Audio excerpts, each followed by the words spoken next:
मेरे छात्रों नमस्कार। आप सबों का स्वागत करते हैं आपके अपने YouTube channel study super all rounder में। जैसा कि छात्रों आपको बता दें कि इस चैप्टर जो आपका चैप्टर 4 परिवहन है, इसके जितने भी अभ्यास के प्रश्न उत्तर हैं इस वीडियो के माध्यम से हम आपको बताने वाले हैं। तो आप लोग से कृपया गुजारिश है या कह सकते हैं रिक्वेस्ट है कि आप लोग कृपया अंत तक वीडियो में बने रहें, ताकि एक एक प्रश्न जो आपके एग्ज़ाम में आए या आपके ये अभ्यास के प्रश्न हैं ये सभी आपको समझ में आ जाए और अपने एग्ज़ाम में आए ये क्वेश्चन तो अच्छी तरीके से खुद बल्कि बिना रटे हुए लिख सके। तो चलिए हम वीडियो को स्टार्ट करते हैं। तो जैसा कि आपका वो पता है कि इकाई 4 यानी चैप्टर 4 आपका परिवहन है। तो परिवहन चैप्टर का नाम है, तो सबसे पहले हम क्यों नहीं जान लें कि परिवहन होता क्या है। तो छात्रों आपको बता दें कि परिवहन जो है एक स्थान से दूसरे स्थान तक व्यक्ति हो या वस्तु है उसको पहुंचाना या लाना ही क्या कहलाता है, परिवहन कहलाता है। फिर से समझिएगा, एक स्थान से दूसरे स्थान तक, मान लीजिए आपका स्थान पटना है और दूसरा स्थान है आपका दिल्ली, तो पटना से दिल्ली तक या तो व्यक्ति हूँ या तो वस्तु हूँ, उसी को लाना या पहुंचाना, यही जो प्रक्रिया है इसी को हम क्या कहते हैं छात्रों, तो परिवहन कहते हैं।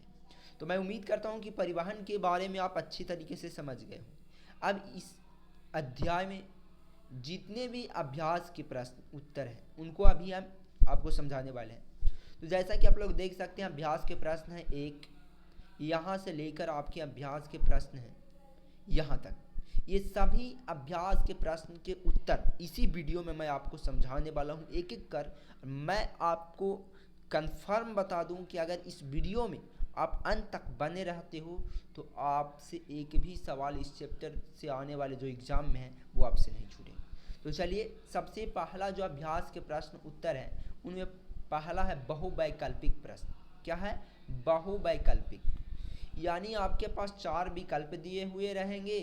बहुवैकल्पिक के मतलब होता क्या है, यानी एक से ज़्यादा। तो क्या हो गया बहु, जैसे एक वचन बहुवचन होता है ना हिंदी में बाबू, उसी तरह बहुवैकल्पिक यानी एक विकल्प से ज़्यादा विकल्प आपके पास दिए रहेंगे, उनमें से चूज करके आपको बताना है कि इसका राइट आंसर क्या होगा। तो देखिए पहला क्वेश्चन है आपके सामने कि भारत में कौन परिवहन साधन सबसे अधिक उपयोग में आता है।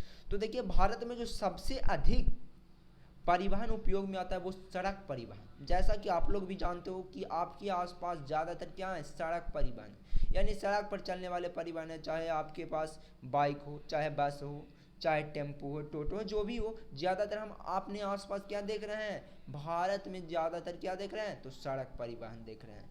यानी इसका सही उत्तर जो हो जाएगा एक का गा हो जाएगा। ठीक, सड़क परिवहन के मतलब समझ गए ना, सड़क पर चलने वाले परिवहन। ठीक, दूसरा प्रश्न आपका, स्वर्णिम चतुर्भुज योजना किसके अंतर्गत आता है। जी हाँ, स्वर्णिम एक चतुर्भुज योजना जो है ये सड़क परिवहन के अंतर्गत आता है। अब देखिए आपको बता दें कि सड़क परिवहन जो है ये स्वर्णिम चतुर्भुज योजना को अपनाया।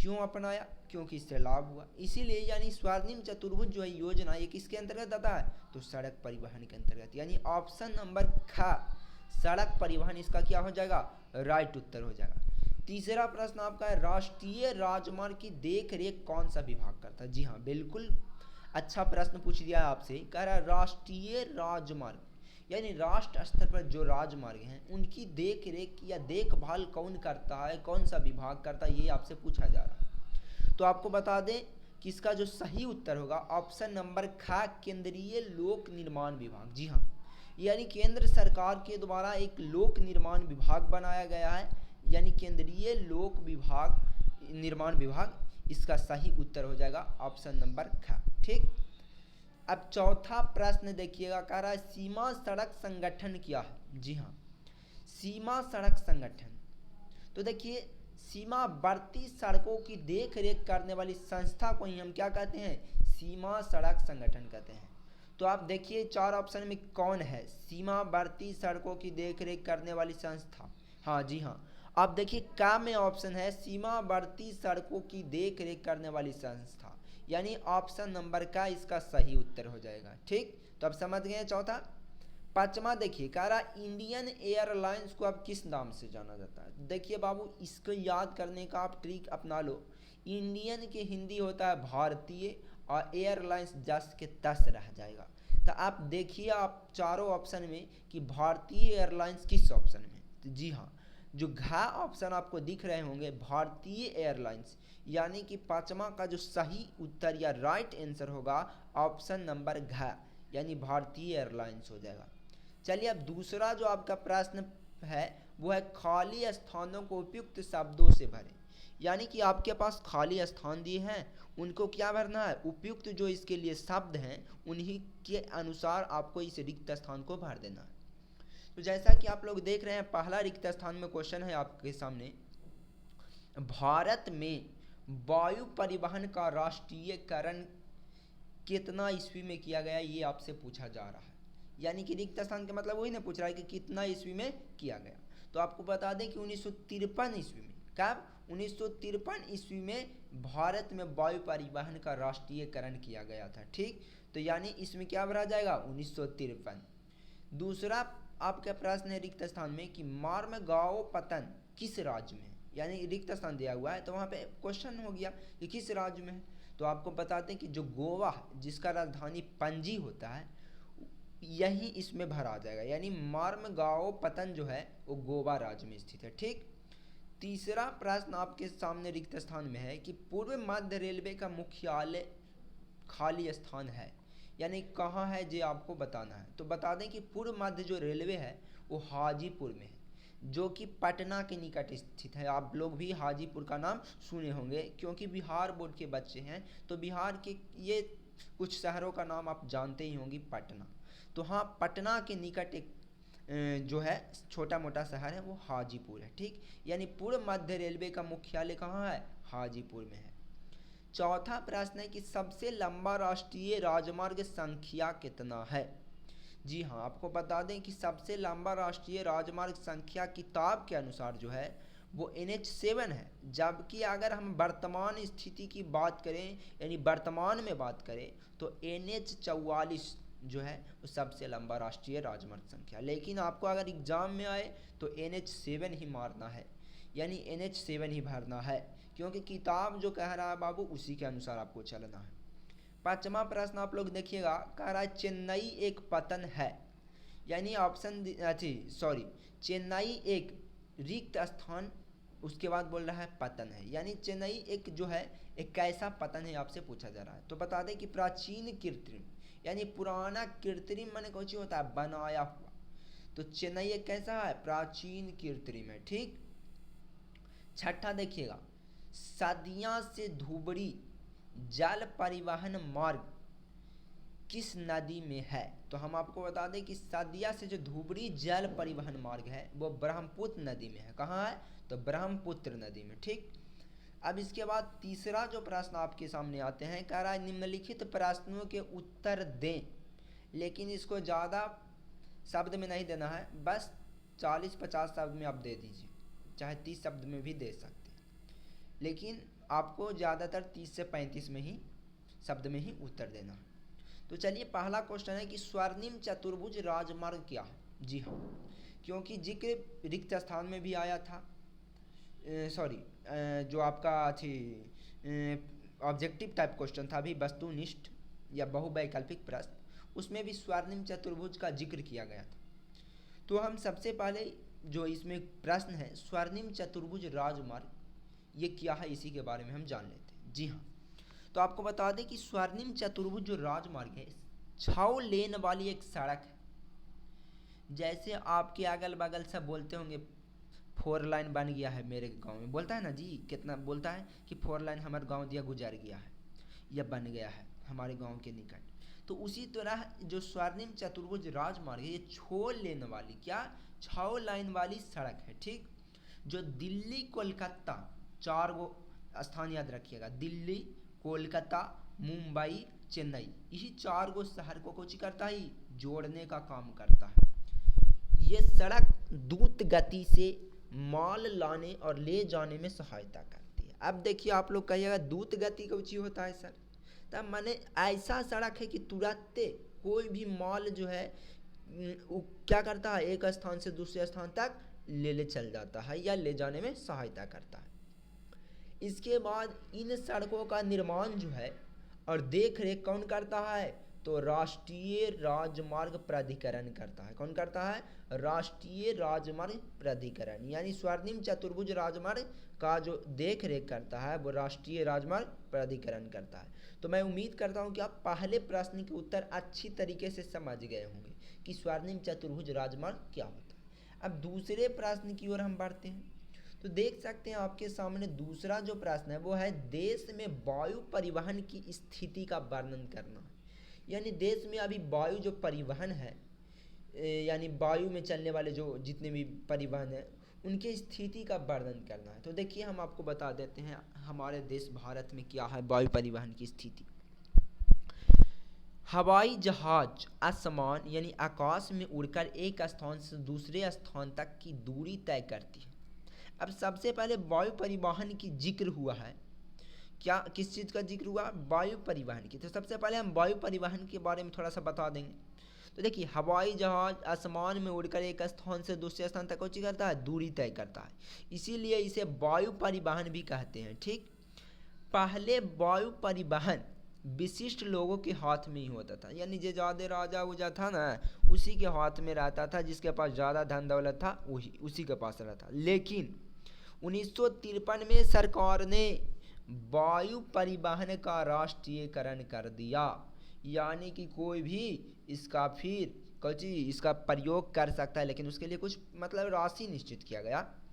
शुरुआत में एयर इंडिया की हवाई यात्राएं देश से विदेशों तक जुड़ी थी, और एयर इंडिया की हवाई यात्रा के बाद इसके जस्ट बाद वो तो देश विदेश में था, लेकिन इंडियन जो एयरलाइंस था इंडियन एयरलाइंस वो घरेलू एवं पड़ोसी देशों से जुड़ा हुआ था।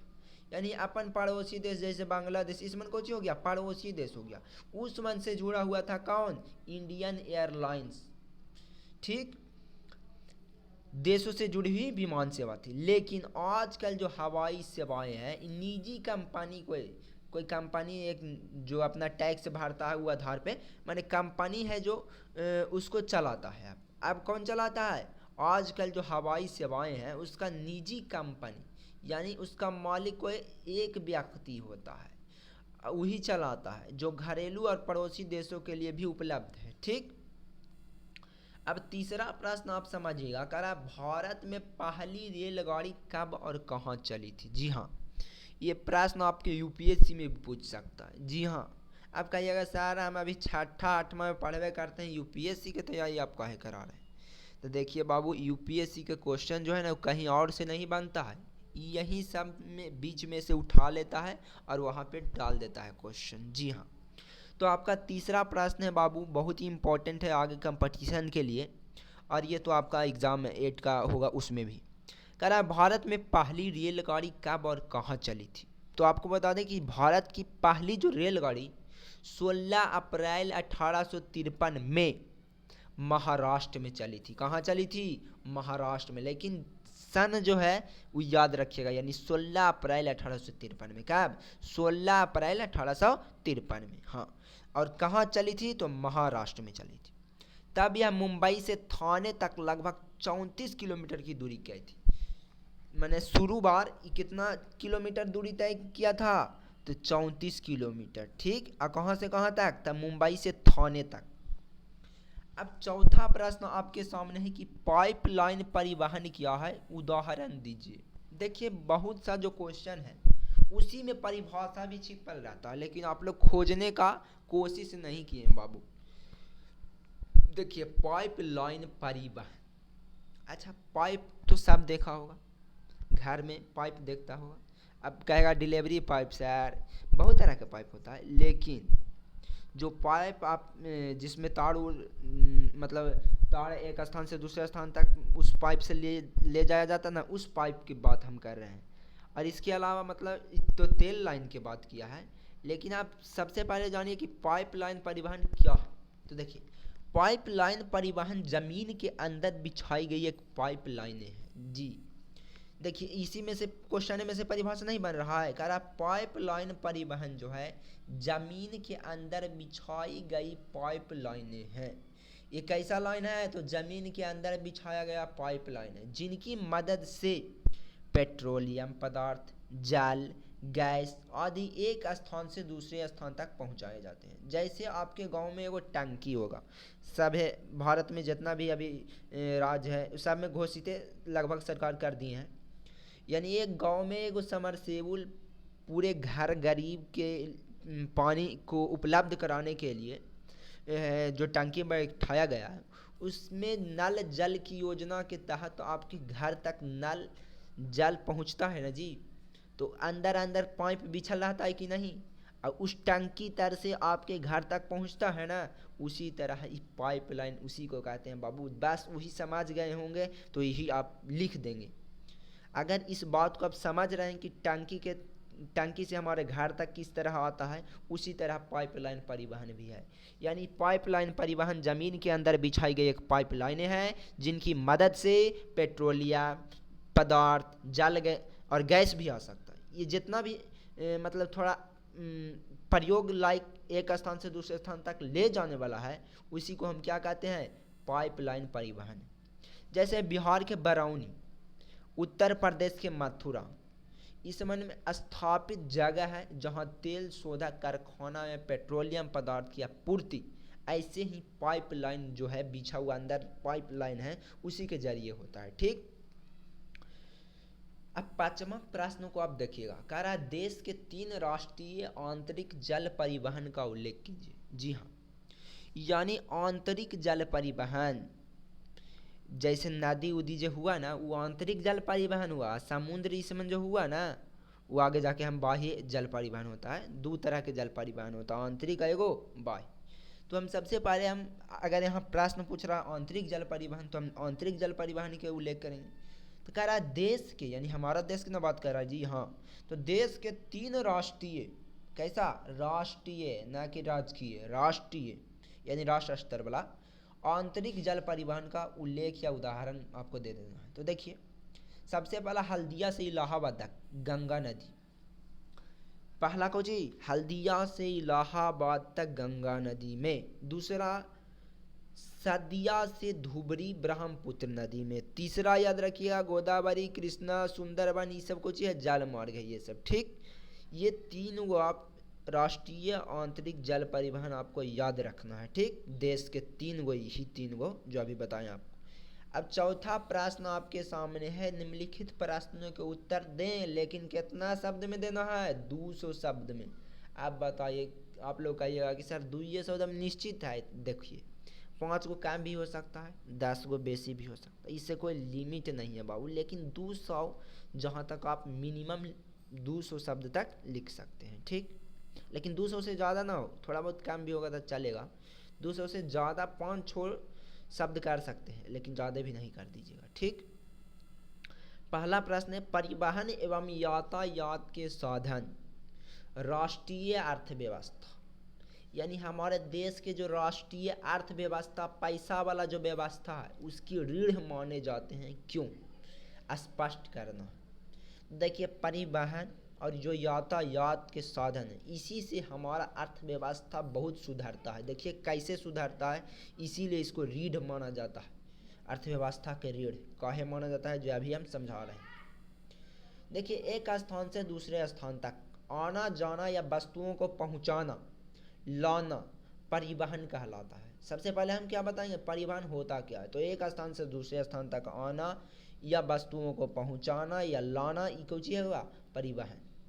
अब समझिए मुद्दा, मेन मुद्दा, यह सड़क मार्ग, रेल मार्ग, हवाई मार्ग, जल मार्ग से होता है।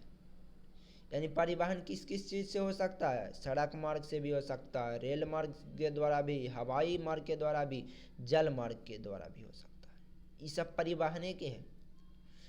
परिवहन का ही ये चारों प्रकार हैं। लेकिन अभी हम इस प्रश्न के आधार पर समझेंगे कि इस प्रश्न में क्या कह रहा है, इसका उत्तर क्या सटीक होना चाहिए।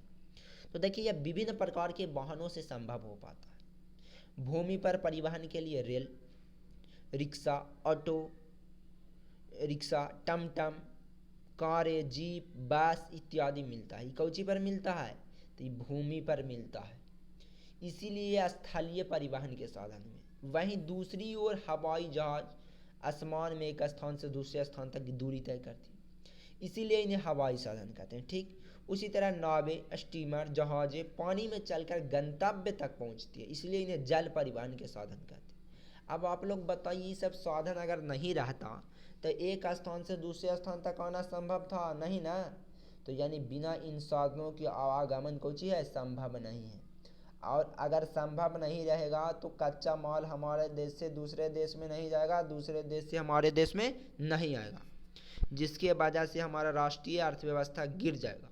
तो इसीलिए ये सब होने के वजह से ही हम क्या कह सकते हैं कि परिवहन एवं यातायात के साधन ही जो है राष्ट्रीय अर्थव्यवस्था के रीढ़ माने जाते हैं। ठीक, तो मैं उम्मीद करता हूँ कि इस प्रश्न का उत्तर आप लोग अच्छी तरीके से समझ गए हों।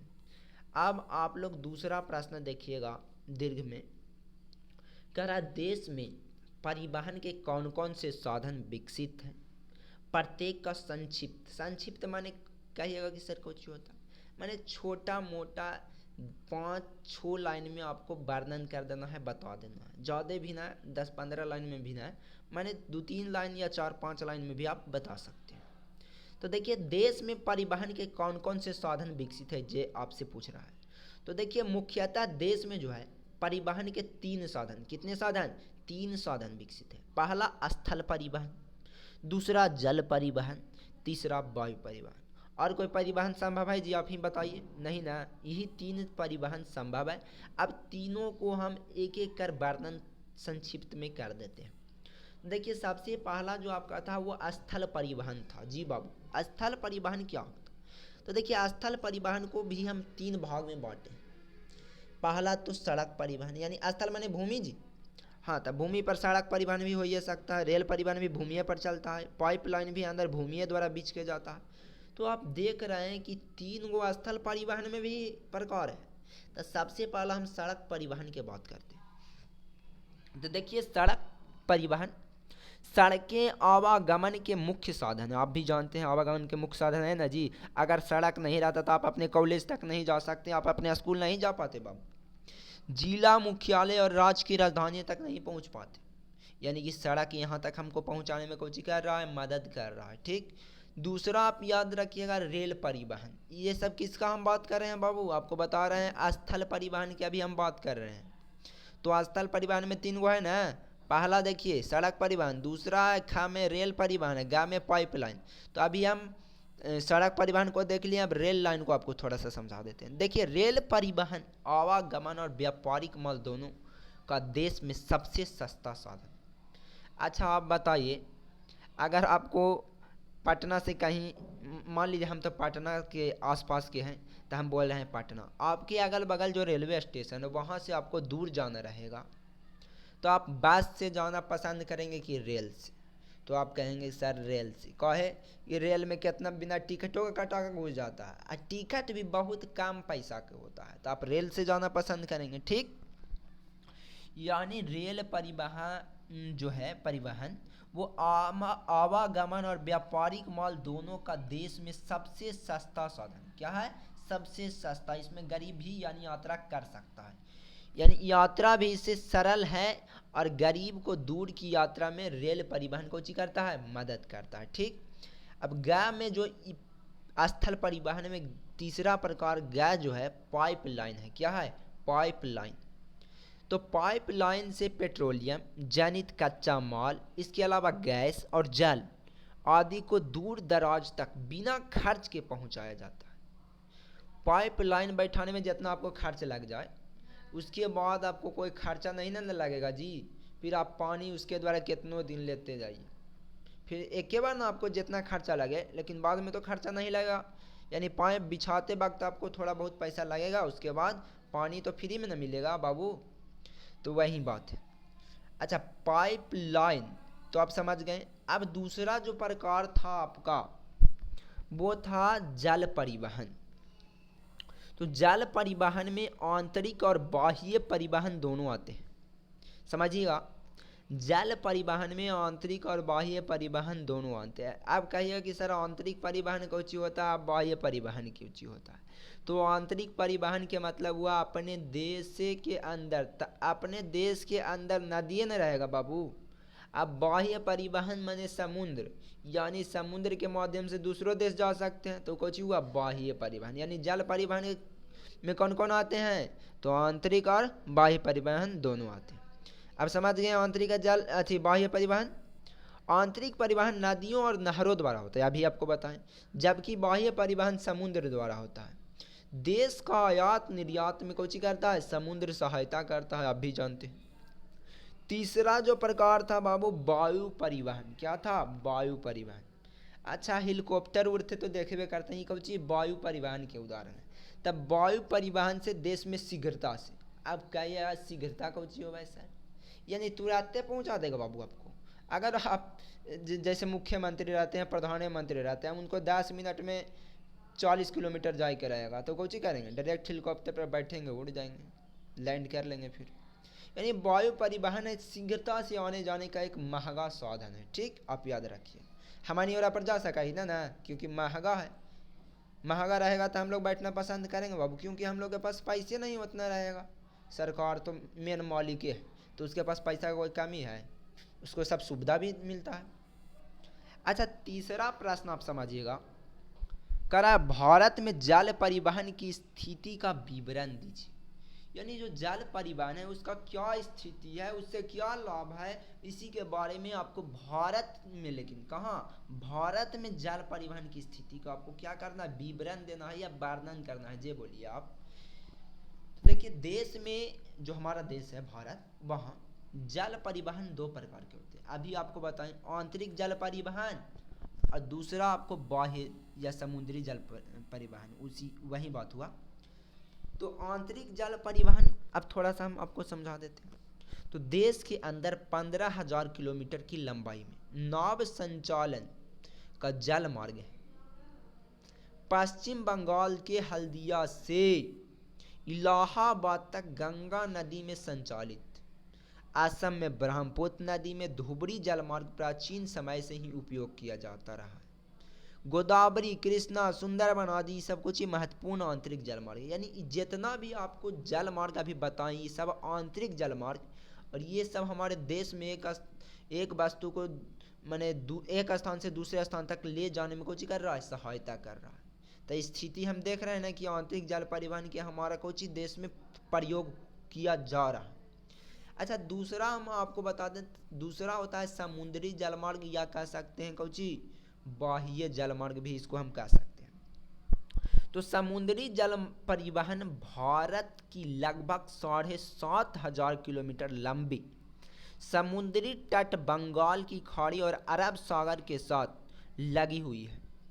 इन समुद्र तटों पर 12 प्रमुख बड़े बंदरगाह भी, मतलब बंदरगाह छोटा छोटा जैसे रेलवे स्टेशन रहता है ना बाबू, उसी तरह बंदरगाह रहता, और कई छोटे और मंझोले पतन भी होते हैं, उसी तरह पतन भी रहता है, जिनसे अंतर्राष्ट्रीय परिवहन को होता है, सुलभ होता है। यानी वहाँ पर जाकर रुकता है, जब वहाँ के नाव वगैरह रहता है वो पतन पर रुकेगा या बंदरगाह पर जाकर रुकेगा, अब फिर वहाँ से जहाँ जाना रहेगा वहाँ जाएगा। तो इससे अंतर्राष्ट्रीय परिवहन में कुछ मिल रहा है, सुविधा मिल रहा है। तो यानी समुद्री जलमार्ग भी आप समझ गए कि हमारे देश से दूसरे देश में सामान को पहुंचाना और लाना की प्रक्रिया ही समुद्री जल के द्वारा किया जाता है। तो इससे लाभ है ना बाबू, हम दूसरा देश के वस्तु अपना देश में ला रहे हैं, अपना वस्तु के दूसरा देश में ले जा रहे हैं। तो हम देख रहे हैं कि समुद्री जलमार्ग और आंतरिक जल जो मार्ग या परिवहन कह सकते हैं, ये दोनों भारत में जल परिवहन की स्थिति को हम अभी ये दोनों के माध्यम से आपको बता दिए हैं कि क्या होता है आंतरिक जल परिवहन और भारत में कहाँ से कहाँ तक स्थित है, ये दोनों के बारे में हम आपको बता दिए।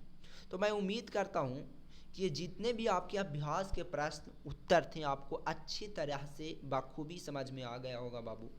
अगर आपको समझ में आया हो तब ही हमारे YouTube चैनल को आप सब्सक्राइब करें, वरना हम आपसे ज़बरदस्ती नहीं कर रहे हैं बाबू कि मेरा आप YouTube चैनल को सब्सक्राइब ही कर दो। अगर आपको पसंद आए तब हमारे चैनल को सब्सक्राइब करें और अपने सहपाठियों को भी बताएं, सहपाठी कौची के कहते हैं सर, ये भी आप लोग पूछिएगा।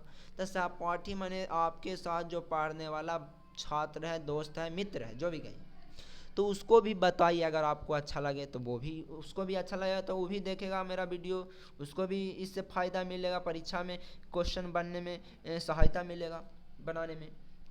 तो मैं उम्मीद करता हूँ कि आप लोग अच्छी तरह के तरीके से हमारे वीडियो को देखकर समझ गए होंगे, जितने भी प्रश्न बताएं उनके उत्तर। तो फिर मिलेंगे अगले वीडियो के साथ। जय हिंद, जय भारत।